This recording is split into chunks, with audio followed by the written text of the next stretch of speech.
우리가 계속 하나님 말씀을 배우고 있는데 이번 한 학기 예수님에 대해서 아주 자세하게 조목조목 이렇게 저희들 마음에 새기게 되고 또 말씀이 이렇게 또 중복되는 부분이 있지만 그것도 반복하면서 계속 주님에 대해서 묵상하게 되는 것 같아요. 그래서 저 개인적으로는 상당히 원래 그 뭔가 발표 같은 거 하면 발표하는 사람이 제일 많이 유익이 되잖아요. 저는 이 공과 준비를 하고 또 성경을 나름대로 이제 연구하고 또 이렇게 배우면서 제게 더 많은 가장 큰 유익이 되는 것 같고 이번 학기 공과 공부하면서 저 마음에 큰 감동을 받게 되는 경우도 많았고 또 많이 제게 큰 유익이 되었습니다. 형님 자매님들도 이제 그런 유익이 있으리라 생각이 되어지고 말씀을 이렇게 참 주의 깊게 보시면서 주님을 많이 묵상하심으로 많은 복을 누리시게 되길 바랍니다.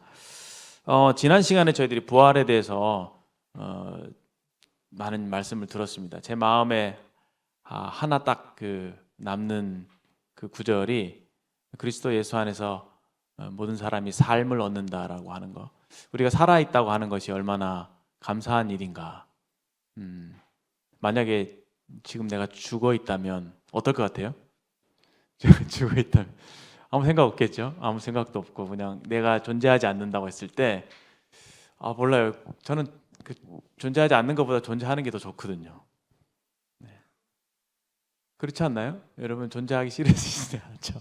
존재하고 있다는 것 자체가 정말 하나님의 은혜구나 생각이 되어졌고 새삼 존재한다는 것이 너무 감사하게 느껴졌던 지난주 말씀이었던 것 같아요. 지난주는 이제 예수님의 부활의 사실성에 대해서 여러 가지를 살펴보았습니다. 그러니까 주님이 부활하신 증거 두 가지가 있었죠. 첫 번째는 두 가지를 추가적으로 말씀해 주셨는데 첫 번째는 그 많은 그 증인들이 있었잖아요. 예수님이 부활하시고 난 이후에 예수님 500여 명의 형제들한테 막 일시에 보일 정도로 그 당시에 목격자들이 있었고 바울이 고린도전서를 기록할 당시에 이 목격자들이 살아 있었다라고 하는 그 부분. 그리고 그 첫 번째 예수님의 그 부활을 목격한 그 목격자가 여인이었다. 그래서 여인들의 증언. 이것이 성경이 사실을 반증하고 있다. 만약에 이 부활을 조작한 것이라면은 남자를 증인으로 그 작가가 쓰지 않았겠죠. 여자를 증인으로 쓰지 않고 남자를 증인으로 세웠겠죠. 근데 여자를 증인으로 세웠다는 자체가 조작하지 않는 완전히 날 것의 사실이다, 팩트다라는 것을 우리에게 알려주고 있습니다.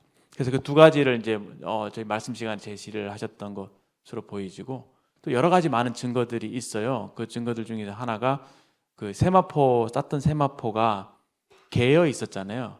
만약에 누군가가 와서 그 예수님의 시체를 훔쳐갔다고 하면은 그 외에 여러 가지 향품들이 예수님을 무덤에 묻힐 때 여러 가지 향품들이 놓여져 있었거든요. 그것까지 사실 굉장히 비싼 거니까 그것까지 다 도굴꾼들이 가져갔어야 하는데 예수님의 그 알몸만 없어진 상태였죠. 그렇죠? 세마포는 그대로 이제 개어 있었다고 하는 거. 굉장히 급박한 상황이었기 때문에 그거를 개어놓고 갈 필요가 없었죠. 그리고 그 머리를 쌌던 부분하고 몸을 쌌던 부분이 서로 분리가 되어 있어요. 그래서 예수님이 누웠던 그 약간 침대 같이 생긴 부분에 이게 머리가 있고, 그러니까 베개처럼 이렇게 볼록 솟아온 부분에 머리를 뒀던 것이고요. 이제 그 부분에 이제 이 머리를 쌌던 세마포가 개어 있었던 거고, 나머지 몸을 쌌던 부분도 이제 그 아랫 부분에 이렇게 나누어져서 개어 있었다는 것 자체가 예수님을 훔쳐갈 거면 다 싼 채로 뭐 가져가던가 시체를, 그렇죠? 그랬어야 되는데 그것이 개어 있다는 것 자체가 그 세마포를 이렇게 빠져나오신 거죠, 예수님이. 그렇죠? 그런 이제 증거가 된다는 것입니다. 그리고 앞에 군병들이 지키고 있었기 때문에 만약에 훔쳐갔다면 군병들이 그걸 봤겠죠. 그리고 예수님이 훔쳐갔다고 하는 것에 대해서 먼저 혈안이 되었던 사람들은 사실 예수님의 제자들이 아니었어요. 예수님을 십자가에 못 박은 그 유대 당국이었거든요. 유대 당국이 먼저 행동을 하죠. 그래서 소문을 먼저 퍼뜨립니다. 이것 자체도 사실은 예수님의 부활이 사실이라는 것을 반증하는 것이 될 것입니다. 여러 가지 제가 좀 이렇게 나중에 혹시 필요한 분들이 있으면 제가 자료가 있는데 좀 자료를 좀 공개해 드릴 수도 있을 것 같습니다. 근데 이제 오늘 말씀은 이제 9장으로 넘어와서 영원히 사시는 예수 그리스도, 영원히 사시는 예수님이라는 주제입니다. 지난주의 말씀과 많이 중복이 되는 부분이 있습니다. 그래서 오늘은 어떤 부분을 좀 살펴볼 거냐면 예수님께서 부활하신 이후에 영원히 살아계시고 이 예수님의 부활을 통해서 하나님께서 우리의 인류의 구속을 위해서 마련하신 그 계획을 예수님이 부활하심으로 성취하셨다라고 하는 그런 부분, 그리고 더 나아가서 예수님의 부활, 그리고 이 예수님의 부활을 믿는 자의 신앙은 어떤 것인가에 대해서 조금 살펴보고자 하는 것입니다.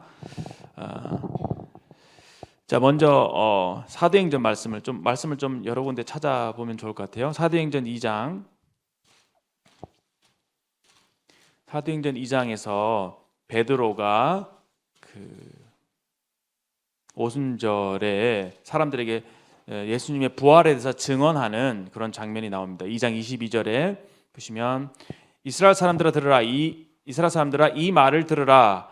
너희도 아는 바와 같이 하나님께서 나사렛 예수로 큰 권능과 기사와 표적을 너희 가운데 베푸사 너희 앞에서 그를 증언하셨느니라. 예수님의 행하신 그 권능과 기사와 표적, 이런 것들도 예수님이 하나님의 아들이심을 증거하기에 충분한 증거였다라는 것이죠.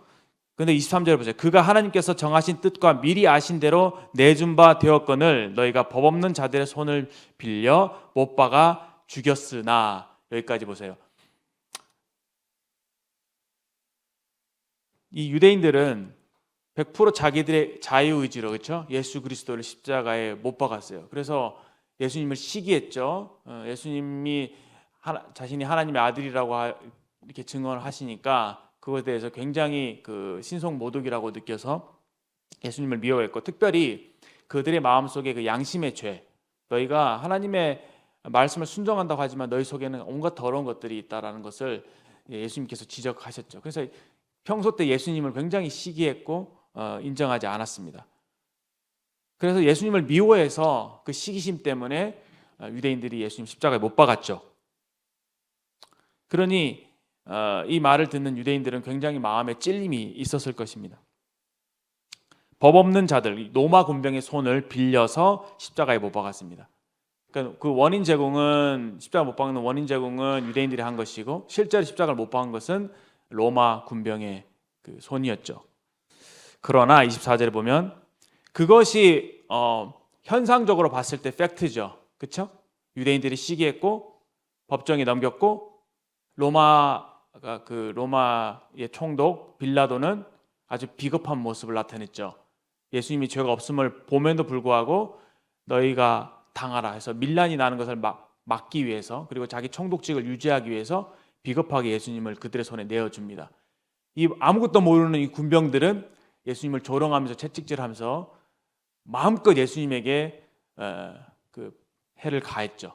그러다가 예수님을 끌고 가서 십자가에 못 박은 겁니다. 그들을 몰고 갔던 힘은 바로 유대인들의 아우성이었죠. 모든 사람이 다 예수님을 주변으로 해서 그 사람들이 그 예수님을 죽음으로 몰아간 거죠. 그리고 제자들은 어떻습니까? 다 예수님을 버리고 떠났죠. 그 십자가를 지실 때 주변에 아무도 예수님과 함께하는 사람이 없었고, 예수님은 홀로 그렇게 약한 모습으로 십자가에 못 박혔습니다. 그래서 많은 사람들이 생각하기에 예수님이 십자가에 못 박히신 것이 그거 봐라, 하나님의 아들이라면은 로마의 손에서 이겨내고, 그렇죠?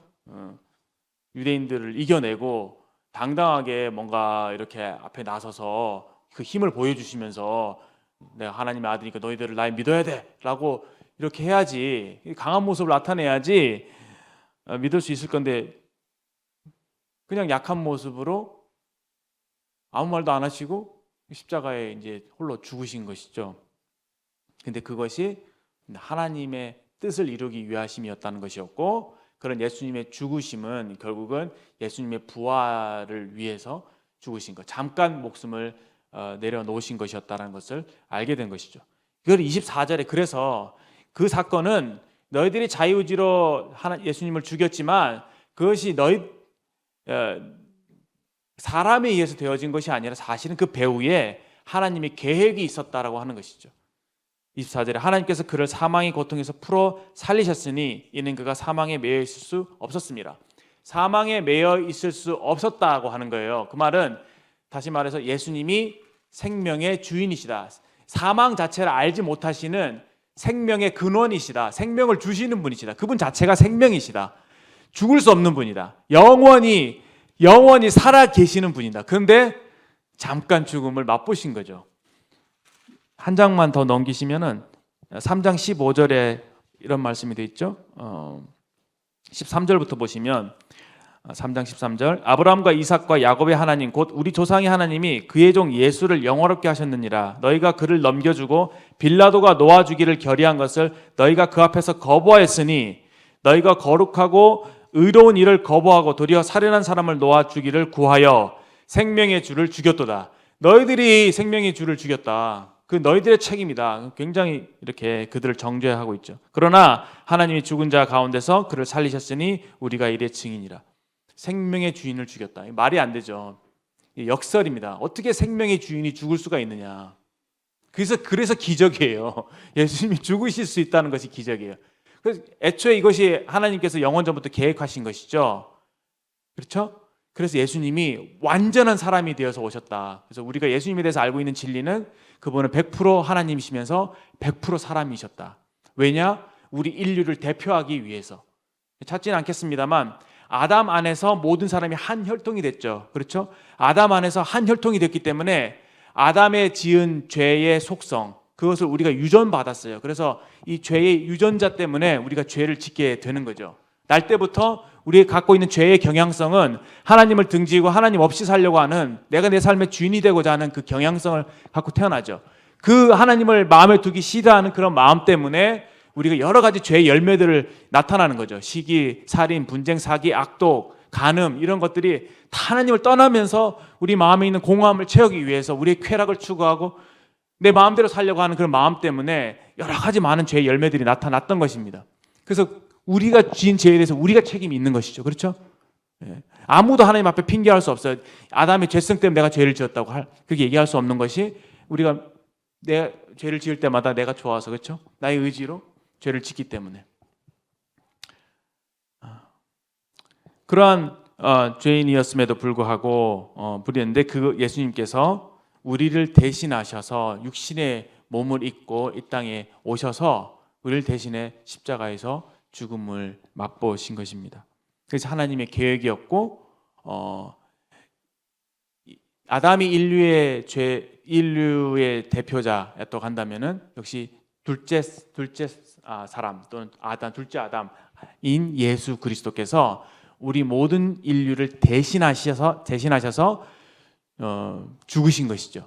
그러니까 예수님이 죽으셨기 때문에 마치 하나님께서는 우리가 죽은 것으로 여겨주시는, 그래서 예수님의 그 구원의 원리는 두 가지가 있는데, 첫 번째는 이 대속한다는 거예요. 내가 죄를 지었지만, 죄는 내가 지었지만 형벌은 예수님이 대신 받아주셨다. 그런 방식으로 하나님께서 죄를 처리하신 겁니다. 이해되시죠? 그러니까 우리는 죄가 있지만, 그리고 여전히 죄인이지만 이 죄에 대한 형벌을 예수님께서 담당해 주셨기 때문에 법적으로 생각했을 때 하나님께서 우리를 처벌할 만한 아무런 죄가 남아있지 않는 거죠. 이해되십니까? 그리고 다른 편으로 뭐냐면은, 이제 이 예수님을, 우리의 죄를 담당하신 예수님을 우리가 마음으로 믿게 될 때 하나님께서는 다른 법을 적용하셔서 그 믿음을 의로 여기시는 것이죠.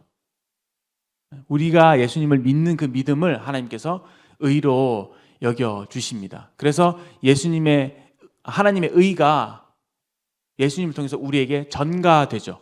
죄는 예수님에게 갔고, 그렇죠? 하나님의 의는 예수님을 통해서 우리에게로 넘어오게 된 사실, 이 엄청난 이 거래죠. 그리고 한 가지는 연합입니다. 연합.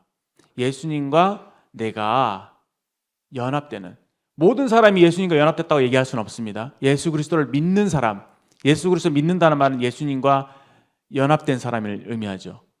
그 연합된 사람이 예수님이 죽으실 때 함께 죽고 예수님께서 부활하실 때 다시 살리심을 받게 되는 그 놀라운 원리를 구원에 하나님께서 두셨습니다.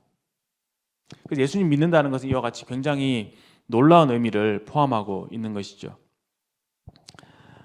생명의 주인이 잠깐 죽음을 맛보셨습니다. 생명의 주를 죽였도다. 그러나 하나님께서 그를 살리셨으니 우리가 이 일의 증인이라. 그래서 초대교회 성도들은 했던 그 단 한 가지예요. 뭐냐면 살아나신 예수님을 봤거든요. 그래서 그들이 전했던 그 말씀은요, 우리가 예수님을 봤다, 예수님 살아나셨다라고 하는 거예요. 부활에 대한 증언이었어요. 이해되십니까? 예수님이, 그래, 이 말은 예수님이 죽으신, 저랑 알람이 비슷해서 예수님이 죽으심이 우리를 위한 죽으심이었다라는 것이 증명이 되는 순간이에요. 그렇죠? 죽으실 수 없는 분이 죽음을 맛보셨으니까. 그 왜 그러면 예수님이 죽음을 맛보셨나? 예수님 힘이 없어서? 예수님 죄가 있어서? 아니잖아요. 죄가 없으시고 로마 군병을 이길 수 있는 힘이 있으심에도 불구하고 그분이 죽으셨다는 거예요. 그래서 이분의 죽음은 우리를 위한 죽음이라는 것이 반증이 되는 거죠. 그렇죠? 그렇기 때문에 예수님이 우리를 위해 죽으셨기 때문에 예수님 다시 살아나셔야만 하는 겁니다. 살아나실 목적으로 죽으신 거죠. 그래서 3일 동안에 무덤에 묻히셔야 했던 거예요. 왜냐하면 3일 동안 묻혀 있으면 완전히 죽은 것으로 이게 인정이 되잖아요. 그렇죠? 물론 예수님께서 그 로마 군병들이 확인 사살을 하려고 이제 딱 다리를 꺾으려고 보는데 죽으신 걸 확인했잖아요. 그럼에도 불구하고 확인 사살하면서 옆구리 창을 찌르니까 여기 심장 쪽으로, 오른쪽 옆구리에서부터 심장까지 닿아서 물과 피가 다 쏟아지죠. 확인 사살까지 당하셨어요. 완전히 죽으신 거예요. 그러셨는데 그 3일 동안에 완전히 묻히셨다. 정말 이 생명의 주인께서 죽음을 맛보셨다. 사망 아래로 3일 동안 내려가 계셨던 거예요. 죽어 계셨던 거예요.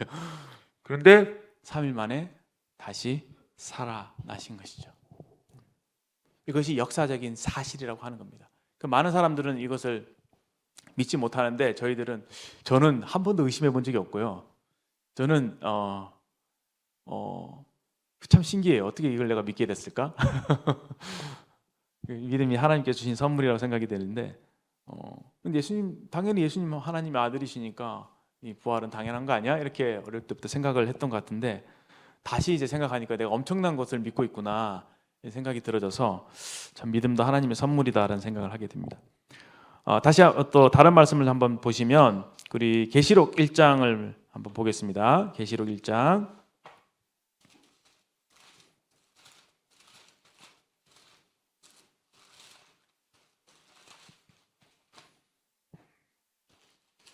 1장 17절. 내가 볼 때 그 발 앞에 엎드러져 죽은 자 같이 되매 그가 오른손을 내게 얹고 이르시되, 예수님이죠. 두려워 말라. 나는 처음이요 마지막이니 알파 앤 오메가 곧 살아있는 자라. 내가 전에 죽었었노라. 볼지어다 이제 세세토록 살아있어 사망과 음부의 열쇠를 가졌노니. 이 부활하신 예수님께서 환상 중에 요한에게 나타나셔서 이렇게 자신을 말씀하십니다. 두려워하지 말라. 나는 처음이요 마지막이다. 곧 살아있는 자다. 내가 전에 죽었었노라. 볼지어다 내가 세세토록 살아있어 사망과 음부의 열쇠를 가졌노니. 예수님께서 죽으시고 부활하셨다는 그 부활의 의미는요, 예수님께서 사망을 이기시고 정복하셨다고 하는 말의 의미입니다. 왜냐? 사망이 쏘는 것은 뭐죠? 죄죠. 그렇죠? 죄의 싹은 사망이기 때문에 사망은 죄가 있는 곳에 힘이 있어요. 죄야 사망. 죄와 사망은 함께 쌍으로 묶여서 다니잖아요. 근데 죄에 대한 심판을 받으심으로 죄를 없이 하신 거죠. 그렇죠? 죄의 효력이 상실된 겁니다. 그러니까 사망이 사망에 피해야 되게 된 거죠. 죄와 사망의 법에서 우리를 건져주신, 우리를 해방해 주신. 그래서 우리는 더 이상 죄가 우리를 주장하지 못하고 우리는 죄와 관계없는 사람인 거예요. 그러니까 어떤 경우에도 우리가 우리의 죄 때문에 정죄를 받을 이유가 없는 거죠. 왜냐하면 우리가 죄에 대해서 죽었기 때문에. 또 그 성경은 그렇게 얘기하고 있어요. 죄에 대해 죽은. 이건 뭐냐면 예수 그리스도와 연합의 원리거든요. 예수님 믿는 사람들은 예수님이 죽으실 때 우리가 같이 죽었고, 예수님께서 무덤에서 일어나실 때 우리가 같이 살리심을 받은 것으로 하나님께서 인정해 주시는 거예요. 그러니까 우리가 죄에 대해서 죽은 자로 하나님께서 봐주시는 거죠. 우리는 이제 죄에 대해서 더 이상 죄가 우리를 주장할 수 없고 권리를 말할 수 없고 정죄할 수가 없는 겁니다. 그리스도 예수 안에 있는 자들에게는 결코 정죄함이 없나니. 로마서 말씀은 그런 맥락에서 잘 읽어보시면 굉장히 도움이 되고 감동이 될 거라고 생각합니다. 사망과 음부의 열쇠를 가지신 그분, 바로 항상 살아계시는 생명의 주인이신 그분께서 사망과 음부의 열쇠도 함께 갖고 계신다. 주님은 그래서 영원히 살아계신 분이십니다. 지금도 살아계셔서 하나님 보좌 우편에서 우리를 중보하고 계시죠.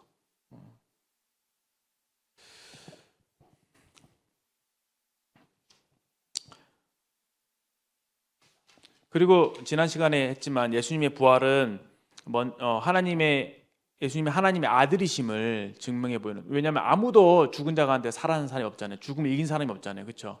근데 사람이신 예수께서 죽은 자 가운데서 다시 살아나셨기 때문에, 이 죽음을 이기셨기 때문에 이분은 사람이 아니라 하나님의 아들이심이 증명이 되는 것입니다. 그리고 잠자는 자들의 첫 열매가 됐다고 했잖아요. 부활의 첫 열매. 예수님은 새로운 몸을 입으셨어요. 부활하실 때 지금 우리가 갖고 있는 이런 육체와 또 동일한 육체를 입고 부활하신 것이 아니라 새로운 몸을 입고 부활하신 거죠. 어떤 의미에서 나사로가 죽었다가 예수님께서 나사로를 살려주셨잖아요. 근데 사실 우리가 똑같은 몸으로 이렇게 살아났겠지만, 잠깐 진짜 죽었다가 잠깐 또 살아나서 썩어서 냄새가 나는 가운데서 지금 우리가 같은 육체를 입었지만 다시 죽었잖아요. 그래서 나사로는 부활한 게 아니에요. 이해되시죠? 근데 예수님은 오직 제일 사상 최초로, 그렇죠? 부활하신 분이 된 거예요. 새로운 몸을 입으신 거죠. 그래서 아무도 지금까지 부활한 사람은 없죠. 없어요. 네. 다 죽은 사람들은 잠자고 있다고 얘기하잖아요. 예수님이 공중에 오실 때 죽은 자들이 먼저 일어납니다. 일어나면서 어떻게 되냐면, 일어나면서 새로운 몸을 입게 돼요. 물론 자기가 가졌던 몸과 비슷한 몸이겠지만, 그러니까 모르겠습니다. 형체가 똑같을지 모르겠어요. 아무튼 다르기도 하겠죠. 네. 온전한 몸을 입게 되는 거예요. 그런데 이 몸으로는 예수님이 어떻게 했어요? 음식 같은 것도 잡수셨잖아요. 그런데 또 신기하게도 이 벽을 통과하셨어요. 그러니까 시공의 제한을 받지 않는 영원에 속한, 하늘나라에 속한 신령한 몸을 입게 되신 거예요. 그거를 우리가 부활이라고 하는 겁니다. 근데 그 몸의 특징이 있는데 무슨 특징이냐면, 그 몸은요, 죄가 없는 몸이에요. 우리가 죄를 짓는 것은 하나님께서 육신의 죄를 정했다 그런 말씀하셨거든요. 그러니까 육신 때문에, 육신 이꼴 sinful nature, flesh, 영어로 하면 flesh, 육신이라고 로마서에 기록되어 있잖아요. 근데 육신이 결국은 sinful nature로 이제 NIV는 번역하는 거예요. 이 육신에 죄가 있는 거죠. 죄의 속성이, 죄의 그 유전자가 우리 육신에 있기 때문에 우리가 육신에 연약해서 죄를 짓게 되는 겁니다. 이해되시죠? 그런데 우리의 영혼이 이제 새로운 몸을 입게 되면 우리는 더 이상 죄를 지을 수 있는 가능성이 없어지겠죠. 이해되십니까? 그래서 우리가 완전한 구원에 도달하게 되는 겁니다. 그래서 완전하게 거룩하게 되는 것은 우리가 부활의 몸을 입을 때, 공중에서 예수님 만날 때, 그때 온전한 사람이 되어서 천국에 들어가게 되는 것이죠. 예수님이 지금 그러하신 것처럼. 제가 지금 사실을 얘기하고 있습니다. 어마어마한 사실이 예수님이 공중에 오실 때 일어나게 될 거예요. 우리 살아있는 자들은 우리는 어떻게 되냐? 이 몸 그대로 올라가는 게 아니라 우리가 변화되어서 공중에서 부활의 몸을 입고 예수님을 만나게 될 겁니다. 그래서 살아서 예수님 믿는 사람들은 예수님이 오실 때 죽음을 맛보지 않고 여러분들과 제가 만약에 지금 오신다면 죽음을 맛보지 않고 부활의 몸으로 변화가 돼요. 그 굉장한 소망이죠. 그렇죠? 그렇게 되면 엄청난 행운이죠. 죽음 싫은데 진짜 생각만 해도 죽음 너무 증오스럽고 싫은데 죽음을 맛보지 않고 우리가 부활의 몸으로 예수님 만난다는 것 정말 큰 소망입니다. 이에 대해서 베드로전서에서는 이렇게 기록되어 있습니다. 베드로전서 1장 3절 보시면 우리 주 예수 그리스도의 아버지 하나님을 찬송하리로다. 그의 많으신 긍휼대로 우리 예수 그리스도를 죽은 자 가운데서 부활하게 하심으로 말미암아 우리를 거듭나게 하사 산 소망이 있게 하시며 썩지 않고 더럽지 않고 쇠하지 아니하는 유업을 있게 하시나니 곧 너희를 위하여 하늘에 간직하신 것이라. 앞으로 일어날 일들인 거죠. 근데 지금 우리에게 일어난 일이 뭐냐면은 예수님의 부활을 통해서 우리를 어떻게 하겠다요? 거듭나게 했대요. 그리고 우리에게 산 소망을 주셨대요. 우리 지난 시간에 부활의 소망에 대해서 말씀드렸잖아요. 그렇죠? 예수님이 부활하셨기 때문에 첫 열매가 되셨기 때문에 우리도 나중에 부활할 것이라고 하는 그런 소망이 우리에게 있는 것이죠. 여기서는 그것을 산 소망이라고 얘기하고 있습니다. 산 소망. 우리를 거듭나게 하사 산 소망 있게 하시오. 그래서 거듭남은 뭐예요? 미래예요? 거듭남은 현실입니다. 현실. 그렇죠? 영적인 것들이 때로는 좀 이렇게 잘 와닿지 않을 수도 있고 그렇지만 영적인 것들은 현실이거든요. 구원 받느냐 받지 않느냐를 우리가 알 수 있죠. 우리 사실 분별도 해서 침대도 주잖아요. 확실하게 구원 받는 거 보면서. 그렇죠? 구원 거듭나는 것 이거는요 현실이에요. 그러니까 우리가 알 수 있는 것이죠.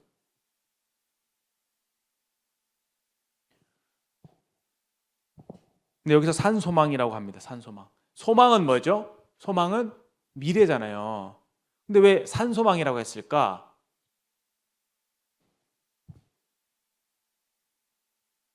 산소망을 삶을 향한 소망으로 이해할 수 있겠죠. 네, 우리가 삶을 얻게 될 소망이니까. 네, 좀 그만 끝낼게요. 네, 죄송해요. Living hope. 우리에게 소망이 있는데 이 소망이 살아있는 소망이다 라는 말을 어떻게 이해하세요? 무슨 뜻으로 어떻게 받아들여집니까? 소망은 소망이다, 산소망이다. 그래서 hope for life. 왜냐하면 우리가 부활의 몸을 입게 될 것이기 때문에 우리는 부활을 소망하고 있기 때문에 이 죄를 짓게 하는 이 육신을 벗어버리고 깨끗한 몸, 그렇죠? 영원한 몸을 입게 될 소망이 있기 때문에 삶을 향한 소망이다 해서 hope for life로 이해할 수도 있고 living이라고 했기 때문에 이 소망이 지금 현재 살아있기 때문에 산소망이라고 living hope라고 하지 않았을까 생각이 돼요. 무슨 말이냐? 제가 말씀드린 거듭남은 미래예요? 거듭남은 현실이에요. 실제예요. 실제. 지금 현재 존재하고 있는 거란 말이죠. 우리가 만질 수 있고 느낄 수 있는 거예요. 여러분 안에 있는 영적인 것, 그것이 실제입니까? 네, 실제예요. 실제. 뭐가 있어서? 성령이 계셔서. 우리 안에 성령이 계시기 때문에 우리가 영적으로 살아있음을 느끼는 거예요. 아까 찬송가에 이것이 영원한 삶, 그렇죠? 영원한 삶, 이것이 영원한 삶. 우리는 물론 죽으면 영원한 삶, 영생을 얻을 것입니다. 그렇죠? 죽으면 천국 가기 때문에 영원한 삶을 얻는다고요. 죽음 이후에. 그러나 구원받은 사람은 지금, right now, 지금 영생을 소유하고 있어요. 영생을 가졌나니. 왜? 영원하신 성령을 통해서 영원한 생명을 소유하게 되는 겁니다. 이 영생이라고 하는 것은 기리적인 문제가 아니라 이건 질적인 문제예요. 질적인 문제. 참 삶이란 무엇입니까? 참 삶이라는 것은 예수님을 알게 됨으로, 예수님과의 살아있는 교제, 살아있는 관계 속에서 실제로 삶을 풍성하게 누리게 되는 거죠.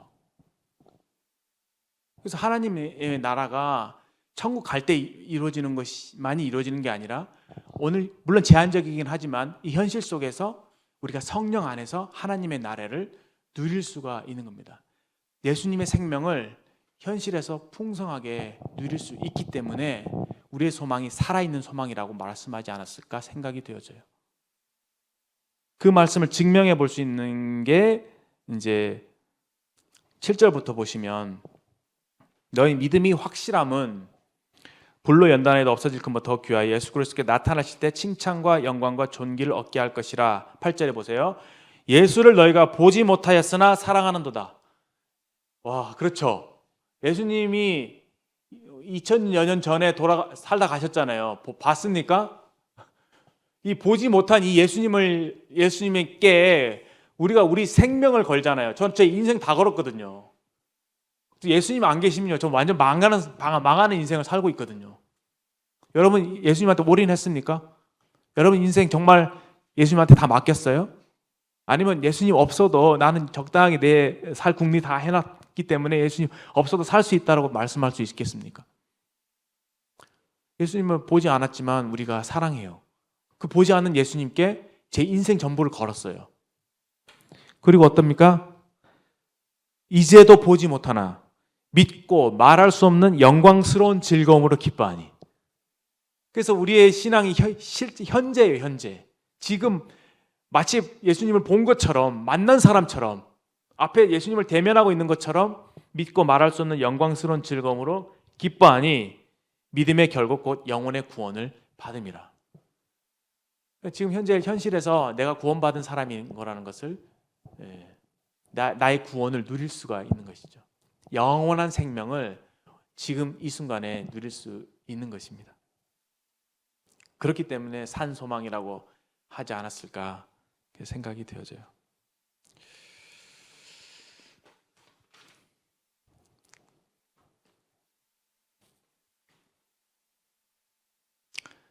빌립보서를 잠깐 보시면, 빌립보서 보시기 전에 고린도후서를 먼저 볼까요? 고린도서 4장. 죄송합니다. 고린도후서 4장.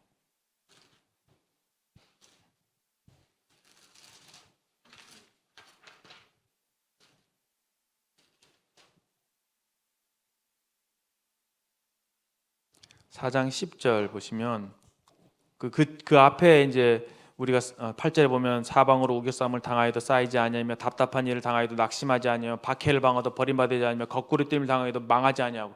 사도 바울이 예수님 때문에 이런 일들을 당했어요.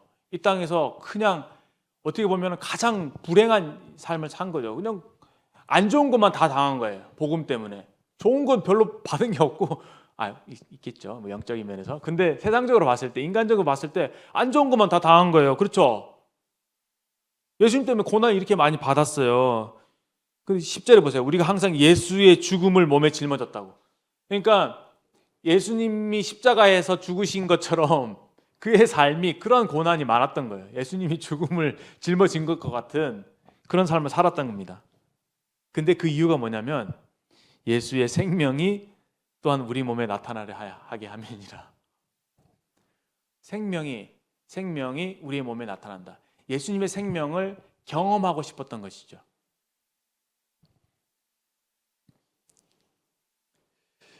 그 다음에 11절에 우리 살아있는 자가 항상 예수를 위하여 죽음에 넘겨짐은 예수의 생명이 또한 우리의 죽을 육체에 나타나게 하려 함이라. 그런즉 사망은 우리 안에서 역사하고 생명은 너희 안에서 역사하느니라. 와, 사도 바울, 이것이 부활신앙이에요. 오늘 제가 말씀드리고 싶은 부활신앙이라고요. 뭐냐면은 예수님의 죽음을 짊어지고 사는, 예수님의 고난으로 충만한 삶인데, 그 삶에서 어떠한 일이 나타나느냐, 마치 사망이 우리 안에 역사한다. 막 굉장히 육신적으로 생각했을 때는 막 죽고 싶은 심정인 거죠. 그러니까 엄청난 많은 그런 고난 속에 있었던 바울이었는데, 사망은 우리 안에 역사하고 생명은 너희 안에 역사하니라. 그런 바울의 고난을 통해서 하나님께서 놀라운 구원의 역사를 이루심으로 인해서 그 바울의 고난이 다른 사람에게는 생명으로 나타나는, 유익으로 나타나는, 죽었던 사람이 다시 살아나는 것처럼 영적인 생명을 얻는 그런 부분에 대한 말씀을 하고 있습니다. 이와 유사한 말씀으로 보시면 빌립보서 2장에 3장이죠. 빌립보서 3장에 빌립보서 3장 보시면 굉장히 유명한 말씀 10절에 보시면 내가 그리스도와 그의 부활의 권능과 그 고난의 참여함을 알고자 하여 바울은 아시다시피 예수님을 아는 지식이 가장 고상하기 때문에 자기에게 유익한 것을 다 배설물로 여겼대요. 그러니까 죄악된 것만을 배설물로 여겼던 게 아니라 자기에게 유익한 것, 그러니까 예수님을 아는 그 지식 말고 그것이 뭐가 됐든 자기에게 유익한 것들을 다 해로 여겼다, 배설물로 여겼다라고 기록하고 있으면서 그가 예수님을 알고자 했던 그 구체적인 내용이 뭐냐면은 부활의 권능이라고 말하고 있어요. 그 고난에 참여함이라고 얘기했습니다. 왜냐? 그 부활의 권능과 고난에 참여해야지만이, 고난에 참여해야지만이, 죽음에 넘겨져야지만이 부활을 경험할 수 있기 때문에 그렇다고 얘기하고 있어요. 예수님의 부활을 알고 싶어서. 그의 죽으심을 본받아 어떻게 해서든지 죽은 자 가운데서 부활에 이르려 한다. 예수님 이런 말씀하셨죠. 누구든지 나를 따라오려거든 자기를 부인하고 날마다 자기 십자가를 지고 나를 쫓을 것이니라 라고 말씀하셨습니다. 자기의 모든 소유를 버리지 아니하면 능히 내 제자가 되지 못하리라.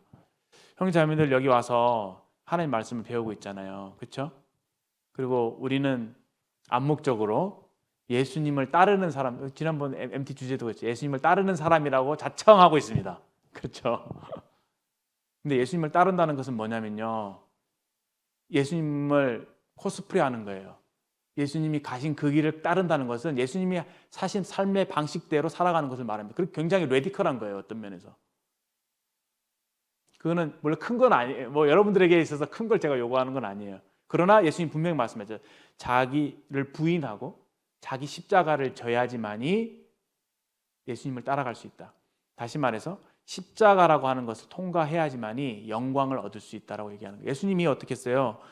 죽음을 맛보셨죠. 사망 아래 내려가셨죠.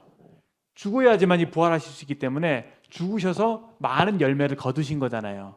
그리고 죽으심으로 영광스러운 자리에 올라가신 거잖아요. 그것처럼 그리스도인 우리에게 예수님께 초청하시는 것이 뭐냐? 너희가 나를 따라와라. 나를 따르라. 그러나 그 길은 그렇게 순탄한 길은 아닐 거야. 그 길에는 고난이 있을 거야. 어려운 말씀 드려서 정말 죄송합니다. 고난이 있을 거야. 그러나 그 고난 속에서 참된 그 부활의 권능을 경험하게 된다. 다른 말로 예수님의 생명을 우리가 이 땅에서도 체험하게 된다라는 것이죠. 이것을 더 알고 싶어서 바울은 그것을 목표로 삼아놓고 달려갔다고 합니다. 이 말의 실제적인 의미는 굉장히 레디컬하지는 않습니다, 여러분. 자기를 부인하고 날마다 자기 십자가를 진다고 하는 말의 의미는 그렇게 어려운 건 아니에요.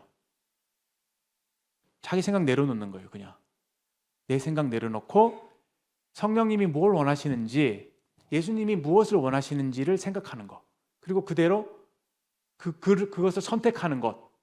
이것이 성령을 따르는 삶이라고 말씀하고 있습니다. 로마서를 잘 읽어보면 그런 부분이 나옵니다. 제가 시간 관계에서 오늘은 로마서까지 찾지 않겠습니다만 8장에 보면 그런 말씀들이 많이 나오는데, 이제 우리에게 성경이 우리에게 요구하는 건 뭐냐면은 우리에게는 육신대로 사는 방식이 있고 영을 따라 사는 방식이 있대요. 그래서 성경은 부단히 우리로 너희가 육신대로 살면 육신이 원하는 대로 그 육신에게 져서 육신이 원하는 대로 끌려가게 살면은 반드시 죽을 것이로되 영으로서 몸의 행실을 죽이면 산다고 얘기하고 있어요. 그 산다는 것은 여러분 물론 예수님 안 믿는 저기 밖에 사람들도 살죠.